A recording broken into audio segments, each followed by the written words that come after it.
నెత్తిలో neuro problem ఉన్నది ఈ హెడ్లో. 2013లో నాకు ఆపరేషన్ అయింది.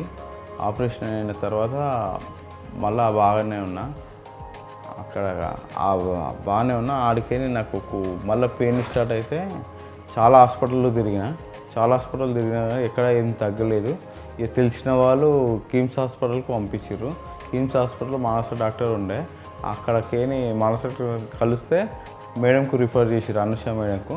ఇంతకుముందు నాకు మాట రాకపోతుండే, మొత్తం పెయిన్ ఎక్కువ వస్తుండే, మొత్తం నలుగురు పట్టుకోవాల్సి వస్తుండే, అంత సివియర్గా పెయిన్ ఉండే. ఆ పెయిన్ చాలా ఎక్కువ ఉండే, మేము భరించలేనంత పెయిన్ ఉండే. ఇప్పుడు మా మేడం తనకి వచ్చినాక, ఈ అనుష మేడం తనకి వచ్చినాక ఈ పెయిన్ ఇంజక్షన్లు ఇచ్చింది. ఇంజక్షన్ ఇచ్చిన తర్వాత నేను కొంచెం ఇప్పుడు నార్మల్ అయిపోయినా. మొత్తానికి 100% బాగున్నా, 90%, 100% బాగున్నా. ఇప్పుడు మాట్లాడుతున్నా, పెయిన్ ఇట్లా ఏం వస్తలేదు. Thank you Anusha.